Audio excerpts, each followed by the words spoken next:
News updates ആരംഭിക്കുന്നു. തലക്കെട്ടുകൾ. തദ്ദേശ ഉപതെരഞ്ഞെടുപ്പിൽ LDF-ന് 4 സീറ്റ് നഷ്ടം, UDF-ന് 4 സീറ്റ് നേട്ടം. LDF ഭരിച്ചിരുന്ന 3 പഞ്ചായത്തുകൾ UDF പിടിച്ചെടുത്തു. ഭരണം മാറുന്നത് കരിമണ്ണൂർ, തച്ചമ്പാറ, നാട്ടിക പഞ്ചായത്തുകളിൽ. ഭരണവിരുദ്ധ വികാരമെന്ന് പ്രതിപക്ഷ നേതാവ്.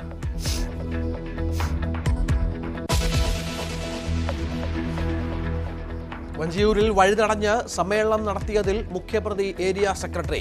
ഹൈക്കോടതി ചോദിച്ചപ്പോൾ കേസെടുത്ത് പോലീസ്. വഞ്ചിയൂർ P. ബാബുവും ഏരിയ കമ്മിറ്റി അംഗങ്ങളുമടക്കം 31 പ്രതികൾ. കേസ് നാളത്തേക്ക് മാറ്റി ഹൈക്കോടതി. സെക്രട്ടേറിയറ്റിന് മുന്നിൽ പന്തൽ കെട്ടിയ joint കൗൺസിലിനെതിരെയും case.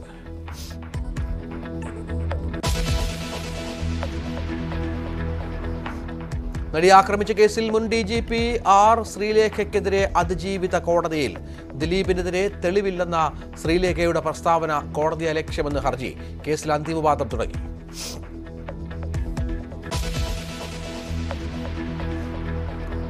സമസ്തയിൽ ഭിന്നതയില്ലെന്ന് Jifri Muthukoya Thangal.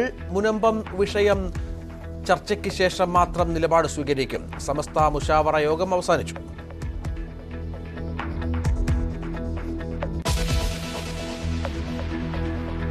SFI KSU സംഘർഷം. കണ്ണൂർ തോട്ട ITI അടച്ചു. പോലീസ് ലാത്തിവീച്ചി. സംഘർഷം KSU കൊടിയുയർത്തതിനെ ചൊല്ലി. SFI കാർ കൊടി നശിപ്പിച്ചുവെന്ന് KSU പ്രവർത്തകർ.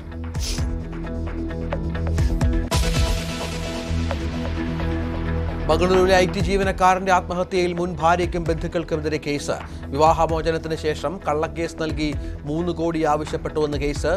അതുൽ സുഭാഷ് ആത്മഹത്യ ചെയ്ത് പ്രതികൾക്കെതിരെ വീഡിയോ ചിത്രീകരിച്ചതിന് ശേഷം.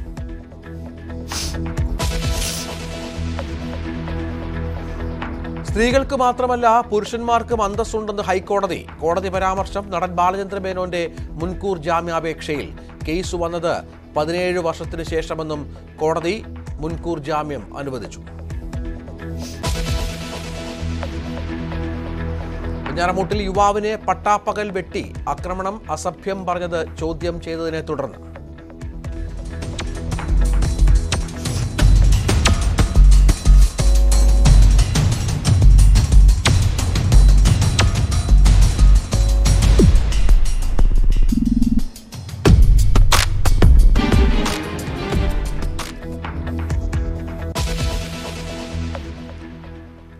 വിവാദ വിഷയങ്ങൾ ചർച്ച ചെയ്യാൻ പ്രത്യേക മുശാവറ യോഗം ചേരുമെന്ന് സമസ്ത അധ്യക്ഷൻ ജിഫ്രി മുത്തുക്കോയ തങ്ങൾ.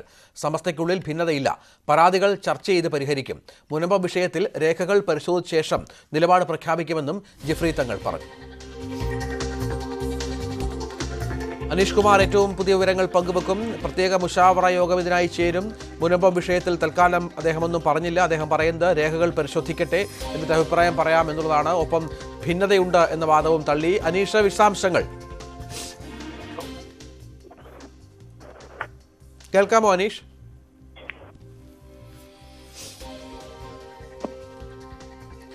സമസ്തയിലെ വിവാദങ്ങൾ വീണ്ടും ചർച്ച ചെയ്യാൻ പ്രത്യേക യോഗം ചേരും, പ്രത്യേക മുശാവറ യോഗം ചേരുമെന്ന് ജിഫ്രി കോയ തങ്ങൾ വ്യക്തമാക്കുന്നു. ഭിന്നതയില്ല എന്ന് പറയുന്നു. മുനമ്പം വിഷയത്തിൽ രേഖകൾ പരിശോധിക്കുമെന്നും ജിഫ്രി കോയ തങ്ങൾ വ്യക്തമാക്കുകയാണ്. ഏതായാലും അല്പം മുമ്പാണ് മുശാവറ യോഗം അവസാനിച്ചത്. ഇനിയും പ്രധാനപ്പെട്ട യോഗങ്ങൾ ചേരും എന്നുള്ളതാണ് മനസ്സിലാക്കേണ്ടത്. അതിലായിരിക്കും കൂടുതൽ അന്തിമമായ തീരുമാനം ഉണ്ടാകുക എന്ന വിവരം കൂടി ഈ ഘട്ടത്തിൽ പുറത്തു വരുന്നുണ്ട്. വളരെ പ്രധാനപ്പെട്ട വിവരമാണിത്. സമസ്തയിൽ തൽക്കാലം ഭിന്നതയില്ല എന്ന് പറയുന്ന യോഗം, അതുമായി ബന്ധപ്പെട്ട വിശദാംശങ്ങളും ജിഫ്രി മുത്തുക്കോയ തങ്ങൾ പങ്കുവെക്കുകയുണ്ടായി.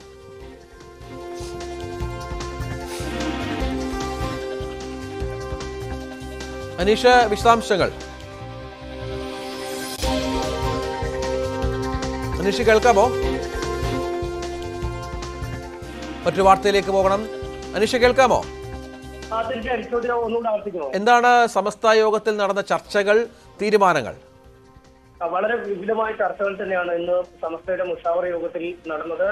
ഇതിൽ ഏറ്റവും സുപ്രധാനമായ എടുത്ത തീരുമാനം ഈ വിവാദ വിഷയങ്ങൾ ചർച്ച ചെയ്യുന്നതിനായി പ്രത്യേക മുശാവറ യോഗം ചേരുമെന്ന് തന്നെയാണ്. ഇക്കാര്യം ഇന്നത്തെ മുശാവറ യോഗത്തിന് ശേഷം സമസ്ത അധ്യക്ഷൻ ജിഫ്രി മുത്തുക്കോയ തങ്ങൾ മാധ്യമങ്ങളോട് അറിയിക്കുകയും ചെയ്തിരിക്കുന്നു. 2 ആഴ്ചക്കുള്ളിൽ മുശാവറ ചേരുന്നതിനാണ് തീരുമാനിച്ചിരിക്കുന്നത്. തീയതി പിന്നീട് തീരുമാനിക്കും എന്നാണ് അറിയിച്ചിരിക്കുന്നത്. ഒപ്പം സമസ്തയ്ക്കുള്ളിൽ യാതൊരു തരത്തിലുമുള്ള ഭിന്നതകളില്ല എന്ന് ജഫ്രി മുത്തുക്കോയ തങ്ങൾ ആവർത്തിക്കുന്നുണ്ട്. നിലവിൽ പലതരത്തിലുള്ള പരാതികൾ സമസ്തയ്ക്കുള്ളിൽ ലഭിച്ചിട്ടുണ്ട്. ആ പരാതികൾ ചർച്ച ചെയ്തൊരു പരിഹാരത്തിലേക്ക് എത്തിക്കും എന്നും അദ്ദേഹം പറയുന്നു. എന്തായാലും നമുക്കറിയാം, ഈ പലവിധ വിഷയങ്ങൾ പ്രത്യേകിച്ചും ലീഗുമായുള്ള ഭിന്നതകൾ അല്ലെങ്കിൽ സമസ്തയ്ക്കുള്ളിൽ CPM-ന്റെ ഫാക്ഷൻ ഉണ്ട് എന്ന് അടക്കമുള്ള ചില മുസ്ലിം ലീഗ് നേതാക്കളുടെ വിമർശനം, ഒപ്പം ഈ ഉമർ ഫൈസി മുക്കം ലീഗ് നേതാക്കൾക്കെതിരെ പ്രത്യേകിച്ചും പാണക്കാട് സാദിഖലി ശിഹാബ് തങ്ങൾക്കെതിരെ നടത്തുന്ന വിമർശനത്തിനെതിരെ പരാതി സമസ്തയ്ക്ക് ലഭിച്ചിരുന്നു. ഒപ്പം ജഫ്രി മുത്തുക്കോയ തങ്ങൾക്കെതിരെ ലീഗ് നേതാക്കളിൽ പലരും നടത്തുന്ന വിമർശനം, ഇതുമായി ബന്ധപ്പെട്ട ചില പരാതികൾ ലഭിച്ചിരുന്നു. പാലക്കാട് തെരഞ്ഞെടുപ്പിൽ സുപ്രഭാതം പത്രത്തിൽ വന്ന പരസ്യവുമായി ബന്ധപ്പെട്ട പരാതി ലഭിച്ചിരുന്നു. ഒപ്പം TAT-യുമായി ബന്ധപ്പെട്ട് ചില മധ്യസ്ഥ ചർച്ചകൾ ഫലപ്രദമാവാത്ത സാഹചര്യത്തിൽ അതുമായി ബന്ധപ്പെട്ട് ചില പരാതികൾ ലഭിച്ചിരുന്നു. ഇത്തരം വിഷയങ്ങളാണ് നിലവിൽ സമസ്തയ്ക്കുള്ളിൽ ഒരു ഭിന്നത എന്ന രീതിയിൽ പുറത്ത് വ്യാഖ്യാനിക്കപ്പെടുകയും വളരെ വിപുലമായ ചർച്ചകൾ നടത്തുകയും ചെയ്തിരിക്കുന്നത്. എന്തായാലും ഇക്കാര്യം ഇന്നത്തെ മുഷാവറയിൽ ചർച്ച ചെയ്തെങ്കിലും ഇക്കാര്യങ്ങൾ വലിയ ഗൗരവമുള്ള കാര്യങ്ങൾ തന്നെയാണ്. അതുകൊണ്ട് ഒരു ദിവസം ചേർന്ന് മുഷാവർ വിശദമായി തന്നെ ഈ പരാതികളെ കുറിച്ച് പരിശോധിക്കണം എന്നൊരു തീരുമാനം എടുത്തിരിക്കുന്നു എന്നത് തന്നെയാണ് ഏറ്റവും ശ്രദ്ധേയമായ കാര്യം. നേരത്തെ മലപ്പുറത്ത് ഈ മുഷാവറയ്ക്ക് മുമ്പായി ലീഗ് നേതാക്കളുടെ സാന്നിധ്യത്തിൽ ഒരു ചർച്ച നടത്തിയെങ്കിലും പല നേതാക്കളും സമസ്തയുടെ നേതാക്കളും അന്നത്തെ ആ യോഗത്തിൽ എത്താത്ത ഒരു സാഹചര്യം ഉണ്ടാവുകയും ആ ചർച്ച തന്നെ പാടുന്ന ഒരു സാഹചര്യത്തിലേക്ക് കാര്യങ്ങൾ പോവുകയും ചെയ്തു. അതുകൊണ്ട് തന്നെയാണ് ഒരു പ്രത്യേക മുഷാവറ എന്നത് ഏറെ ശ്രദ്ധേയമാവുന്നത്. മുഴുവൻ വിഷയത്തിലും രേഖകൾ പരിശോധിച്ച ശേഷം സമസ്ത തങ്ങളുടെ നിലപാടുകൾ പ്രഖ്യാപിക്കും എന്നും വ്യക്തമാക്കിയിട്ടുണ്ട്. സമസ്ത മുഷാവറ യോഗം സമാപിച്ചു. വിവാദ വിഷയങ്ങൾ ചർച്ച ചെയ്യാൻ വീണ്ടും പ്രത്യേക മുഷാവറ ചേരുമെന്നാണ് സമസ്ത നേതാക്കൾ അറിയിച്ചത്.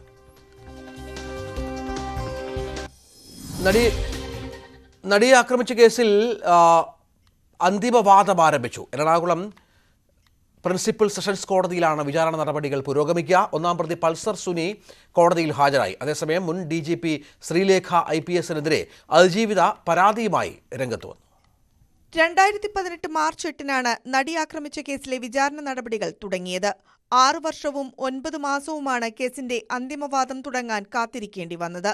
ഇന്നാരംഭിച്ച പ്രോസിക്യൂഷൻ വാദം 2 ആഴ്ചക്കാലം നീണ്ടുനിന്നേക്കും. പ്രോസിക്യൂഷൻ സമയം നീട്ടിച്ചോദിക്കാനും സാധ്യതയുണ്ട്. പ്രോസിക്യൂഷൻ വാദത്തിന് ശേഷം പ്രതിഭാഗം വാദം ആരംഭിക്കും. ഇന്ന് കേസിലെ ഒന്നാം പ്രതി സുനിൽകുമാർ എന്ന പൾസർ സുനി ഹാജരായി. നടൻ ദിലീപ് ഉൾപ്പെടെ 9 പ്രതികളുണ്ട്. 8-ാം പ്രതിയാണ് ദിലീപ്. ജനുവരി പകുതിയോടെ വിചാരണ നടപടികൾ പൂർത്തിയാക്കി കേസിൽ വിധി പറയാനാകുമെന്നാണ് പ്രതീക്ഷ. ഇതിനിടെയാണ് മുൻ DGP-ക്കെതിരെ അതിജീവിത കോടതിയലക്ഷ്യ ഹർജി നൽകിയത്. പ്രതി ദിലീപിനെ സംരക്ഷിക്കുന്ന തരത്തിലുള്ള വെളിപ്പെടുത്തലാണ് യൂട്യൂബ് ചാനലായ സസ്നേഹം ശ്രീലേഖയിലൂടെ പറയുന്നതെന്നാണ് പരാതി. വിചാരണ കോടതിയിലാണ് ഹർജി നൽകിയത്. ന്യൂസ് 18 കൊച്ചി.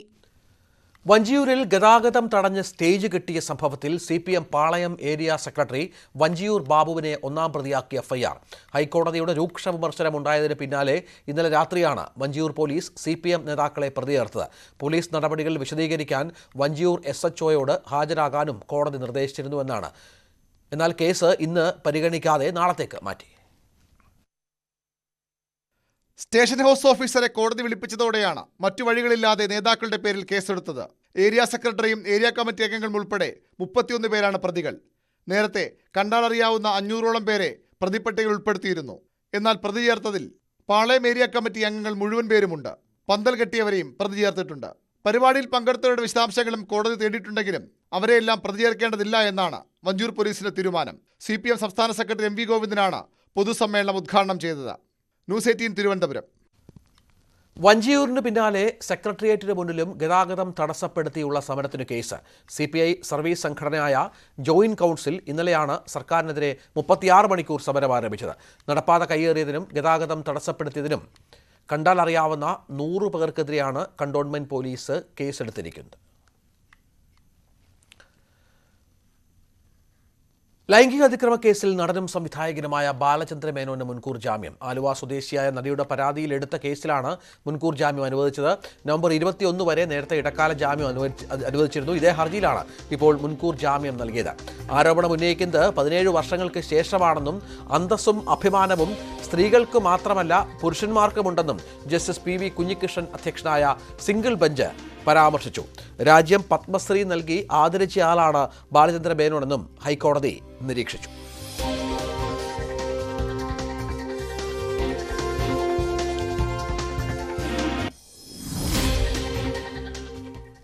വെഞ്ഞാറമൂട്ടിൽ പട്ടാപ്പകൽ നടു റോഡിൽ ഗ്രഹനാഥനെ വെട്ടി.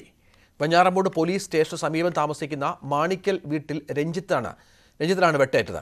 കാവറ സ്വദേശി പ്രസാദാണ് ആക്രമിച്ചതെന്ന് പോലീസ് പറയുന്നു. വെട്ടുകത്തിയുമായി റോഡിൽ നിന്ന് അസഭ്യം പറയുന്നത് ചോദ്യം ചെയ്തപ്പോഴായിരുന്നു ആക്രമണം. ദൃശ്യങ്ങളാണ് കാണുന്നത്.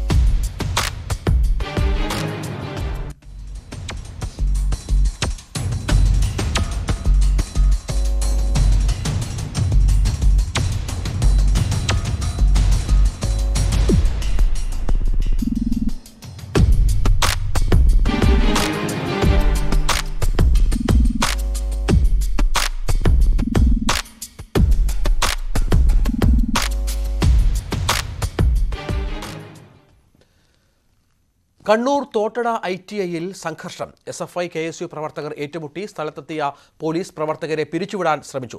പോലീസ് ലാത്തിവീശി. ക്യാമ്പസിൽ KSU കൊടിയുയർത്തതുമായി ബന്ധപ്പെട്ടാണ് സംഘർഷമുണ്ടായത്. കൊടി SFI പ്രവർത്തകർ നശിപ്പിച്ചതായി ആരോപിച്ചു KSU. സംഘർഷം തുടർന്ന് ITI അനിശ്ചിതകാലത്തേക്ക് അടച്ചു. സർവകക്ഷി യോഗം വെള്ളിയാഴ്ച ചേരും.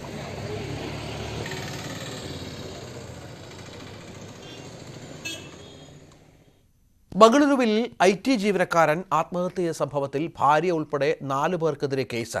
ആത്മഹത്യയ്ക്ക് മുൻപ് അതുൽ സുഭാഷ് ചിത്രീകരിച്ച വീഡിയോ വലിയ തോതിൽ പ്രചരിച്ചിരുന്നു. ദൃശ്യത്തിൽ അതുൽ തന്റെ ഭാര്യയ്ക്കും അവരുടെ കുടുംബാംഗങ്ങൾക്കും നേരെ പീഡനം ഉൾപ്പെടെയുള്ള ആരോപണവും ഉന്നയിച്ചിരുന്നു. അതുൽ സുഭാഷിന്റെ സഹോദരൻ വികാസ് കുമാർ നൽകിയ പരാതിയിൽ മാറത്തഹള്ളി പോലീസാണ് FIR രജിസ്റ്റർ ചെയ്തത്. നികിത സിംഗാനിയ, അമ്മ നിഷ സിംഗാനിയ, സഹോദരൻ അനുരാഗ് സിംഗാനിയ, അമ്മാവൻ Sushil Singhania എന്നിവർക്കെതിരെയാണ് case.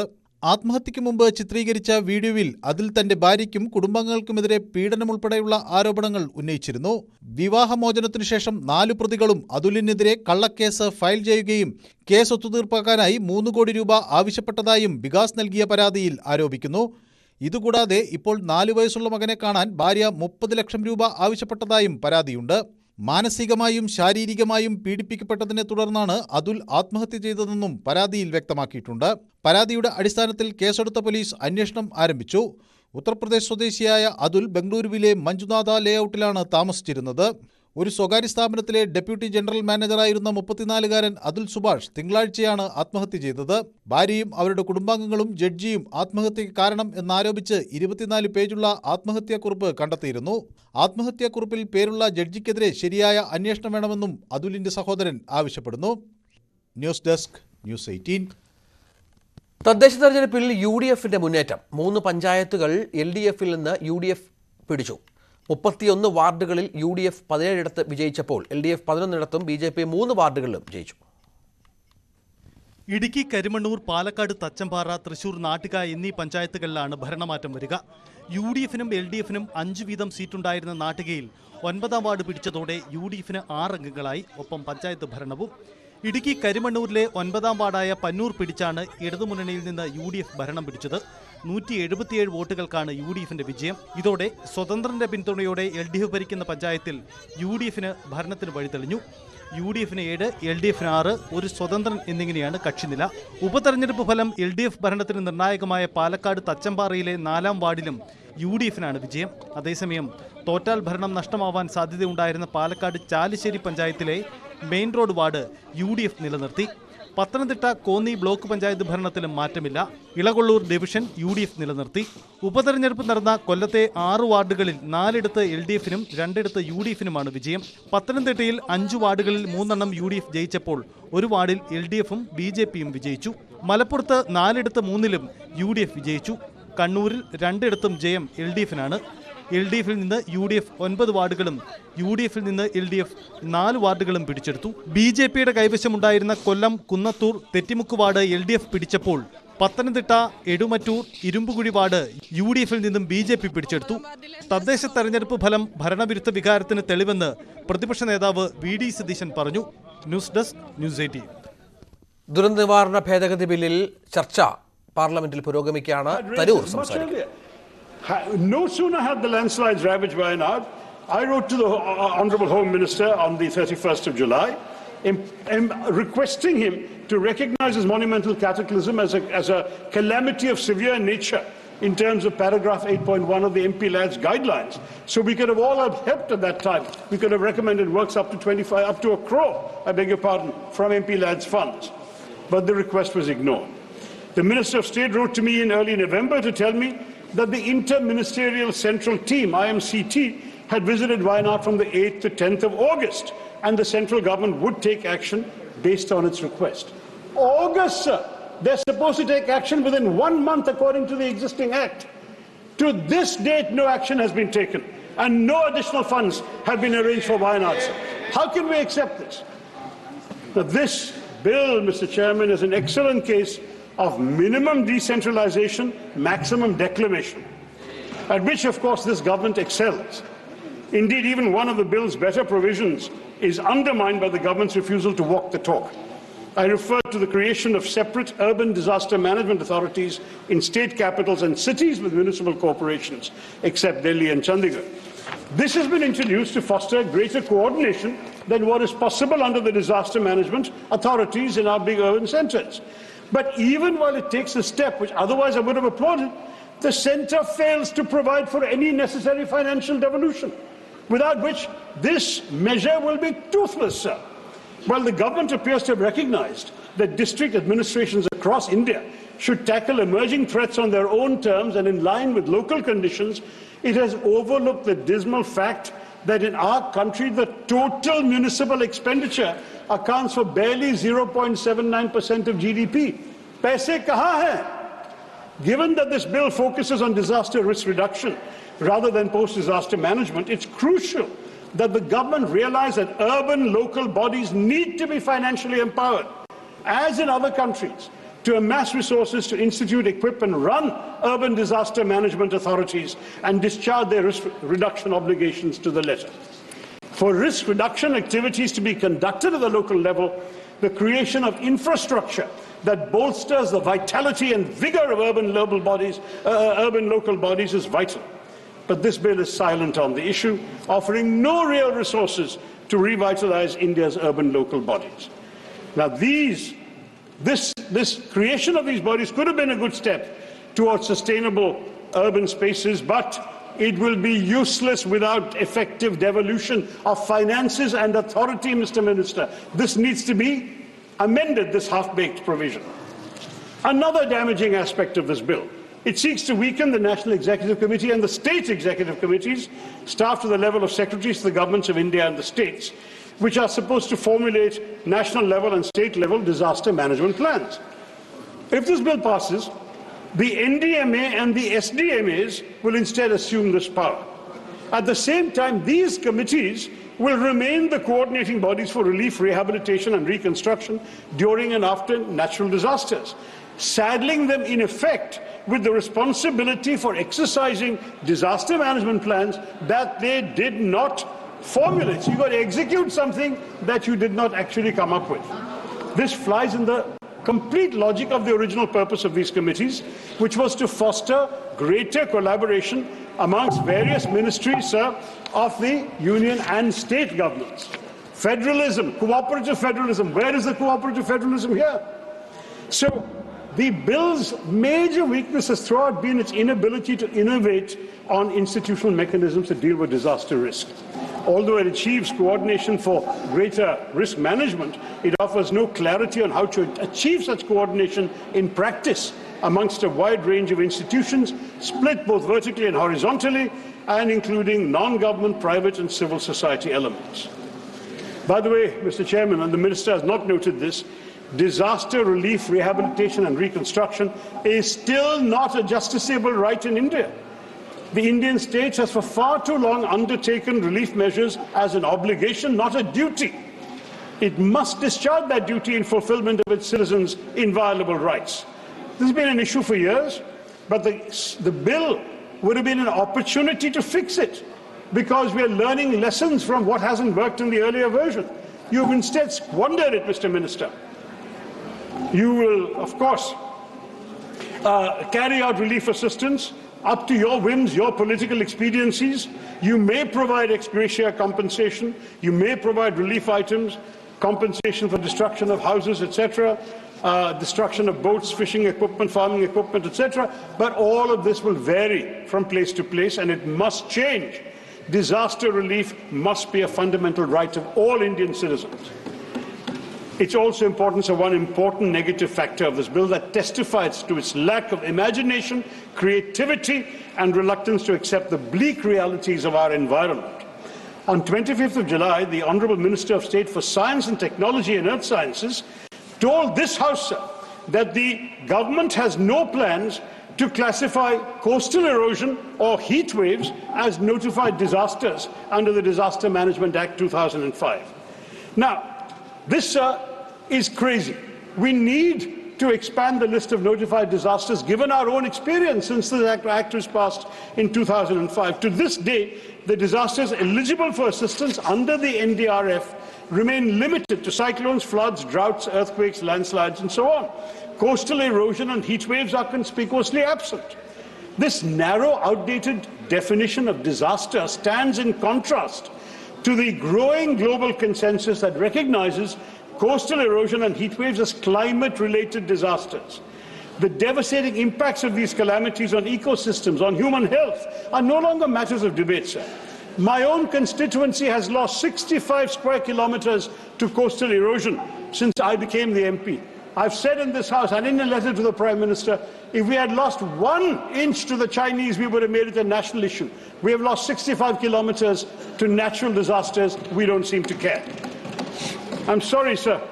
According to the All India Meteorological Department, 2024 has witnessed already a staggering 536 heat wave days, the highest in nearly 14 years, and between 2013 and 2022, heat waves and sunstrokes claimed more than 10,000 lives.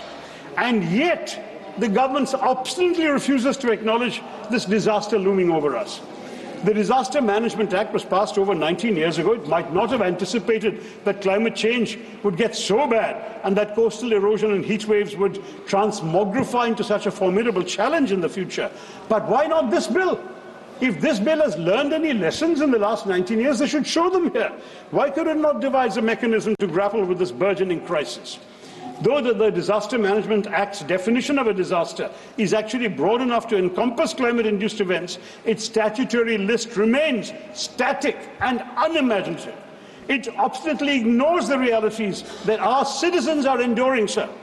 This is a dangerous oversight, as the impacts of such events, widespread loss of life, destruction of livelihoods, are no less severe than the devastation wrought by floods or earthquakes. In failing to adapt, we risk exposure to avoidable calamities. The government demonstrates its indifference to the plight of those numerous Indians who perished because of heat stroke or lost their homes and livelihoods to coastal erosion. Therefore, the NDMA needs to enhance its capacity to prevent climate change from becoming disasters, such as unprecedented landslides in Wayanad's case, heat waves and storms.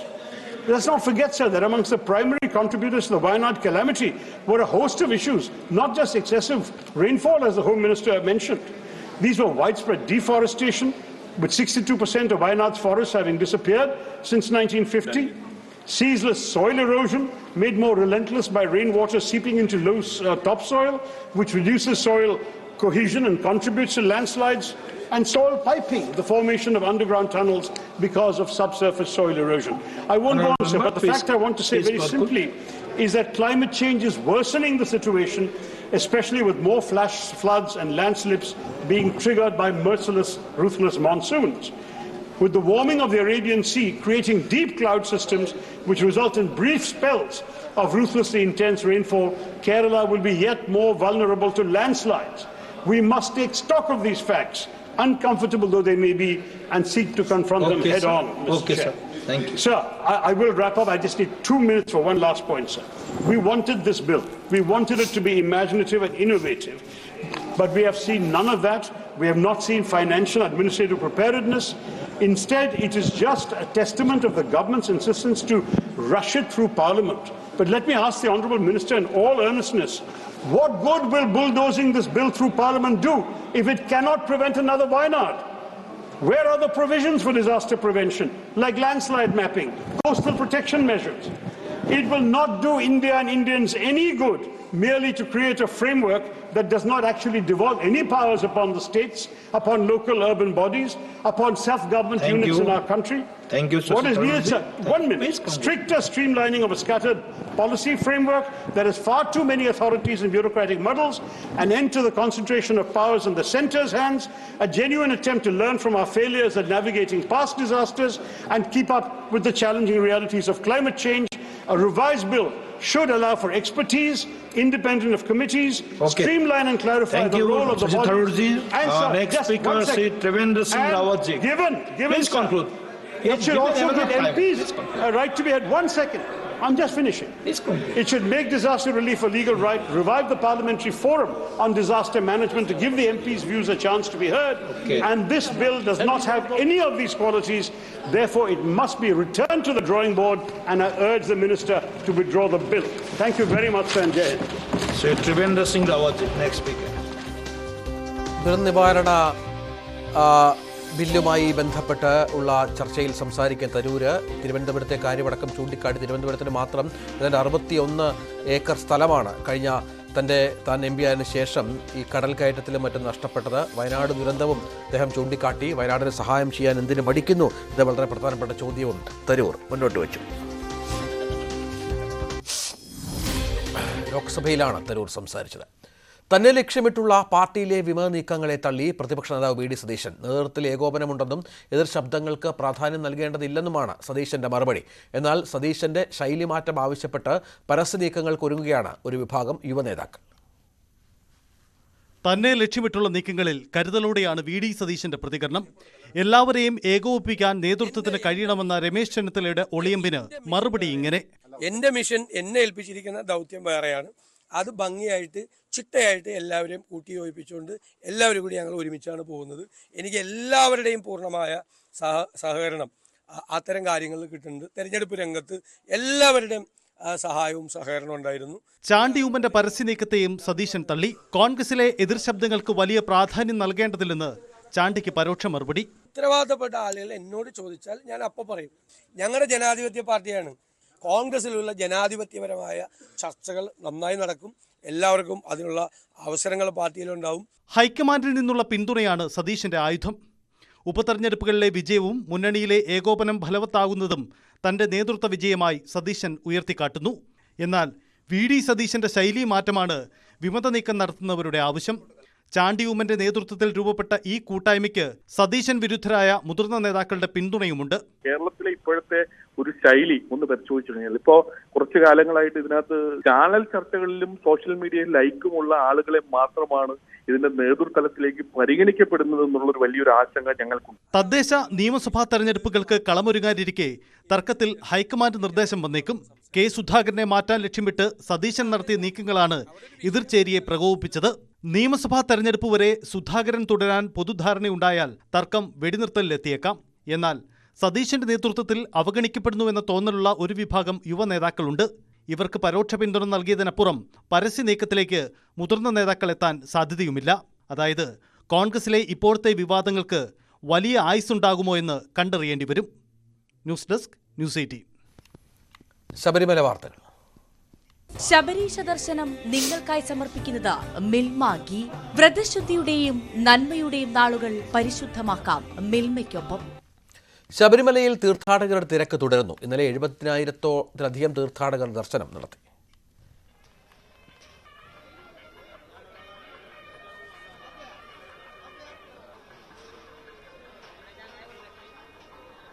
Sabareesha ദർശനം നിങ്ങൾക്കായി സമർപ്പിച്ചത് മിൽമ ഗീ. വ്രതശുദ്ധിയുടെയും നന്മയുടെയും നാളുകൾ പരിശുദ്ധമാക്കാം മിൽമയ്ക്കൊപ്പം. സ്വർണം വെള്ളി നിരക്കുകൾ. കവിത gold and diamonds ഇന്നത്തെ സ്വർണം വെള്ളി നിരക്കുകൾ നിങ്ങൾക്കായി സമർപ്പിക്കുന്നത് Kavitha gold and diamonds. Choose your special.